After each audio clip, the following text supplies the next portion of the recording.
Hello everyone, Alpha Soul here and welcome to another video. It has been quite a while. Apologies for the extended absence. However, I have a good reason for it and I will explain that in due time. Also, apologies for what you're seeing around here. We have no place to store my daughter's little bike, so you can see a little pink bike in the background there.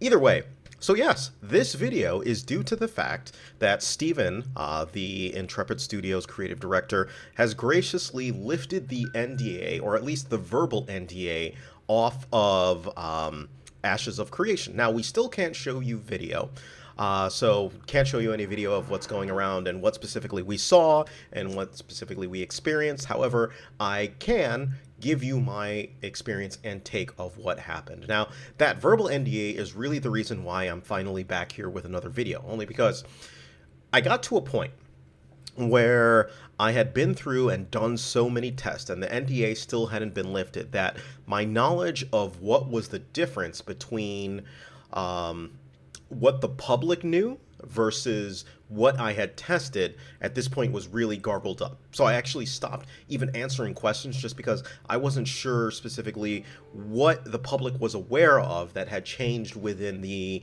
alpha versus what we were actually allowed to say. So I couldn't differentiate the two, and because, you know, I don't want to put myself in the position of violating NDA, I just stopped kind of going through and reporting on it. And so now, finally, that NDA has been lifted, I am free to speak my mind without worrying about being banned because I violated some NDA. Anyways, that out of the way, let's start with some general just feedback, and that is Ashes of Creation is progressing very well. Now, I say that because only looking at the things that we've been testing and what specifically we're tasked with testing, it is definitely going really well. And when I say that, I'm looking more at the performance aspect of it. So performance has been a big factor, and I think it's pretty much been the main thing that we're testing. Sorry if you keep hearing that dinging. There was an update with the Apple iPhone with the Apple Watch, and still haven't figured out how to turn it off, but I'll get there. Anyways, yeah, so performance was the thing that they've been testing, and performance has definitely improved. A good example is there was a point earlier on in the NDA where we would cram a bunch of people together, and it really wasn't that many people, but you had people and NPCs, and you could definitely start to see the performance start to decrease and everything like that, roughly about the same limits or a little bit even higher of when Ashes of Creation had the apocalypse, right?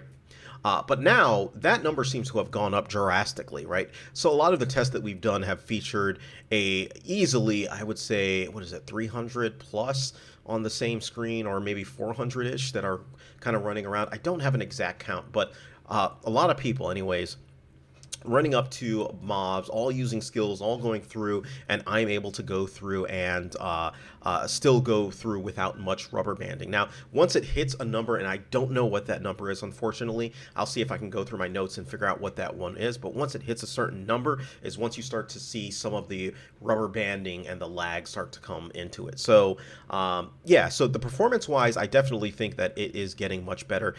It is increasing all the time, and they are definitely accomplishing their kind of goal through it. Now, some of the other things that I found interesting, and I pointed this out to them, is one of the things that I really like about this is the field of view. Now, it's not perfect, but what I've noticed is in the field of view is actually very far, and depending on how you're looking at it, it's pretty cool. For example, one of the tests we went up with a bunch of us, and when I say a bunch, I'm talking about hundreds of us. We went up to go kill, I think it was a red dragon. The red dragon, you may have seen it on their live stream. Anyways, the red dragon comes out, and we all rush up. A bunch of us die. I die. I go back to the spawn point, which is probably about, maybe a 2 or 3 minute run back. No, 2 minutes. Yeah, 2 minutes or so. Anyways, I respawn and I start heading into that direction, and I see a sea of people, all running up, trying to get back up to the dragon to fight it. And I'm able to see that sea of people keep, running up, and I see the dragon at the top there. And this is all the way back, easily the farthest range of view that I've seen for it. But it was still pretty cool to see that range of people just kind of running up the hill and attacking the dragon, and the dragon, you can see it attacking on the top of the hill. That was pretty cool. Anyways, so yeah, just wanted to give my quick thoughts on it, but I'm going to have a more detailed video out just because this announcement by Steven caught me by surprise. It was a very pleasant surprise, but I'll give you my full, more detailed kind of alpha analysis, where we are, what I'm expecting to see, what I would like to see, and all that good stuff. All right, so thank you guys for hanging in with me, and another video will be coming out pretty soon. All right, thank you, take care of yourselves, and by pretty soon I mean this week, but thank you, take care of yourselves, have a great day. Alpha Soul out.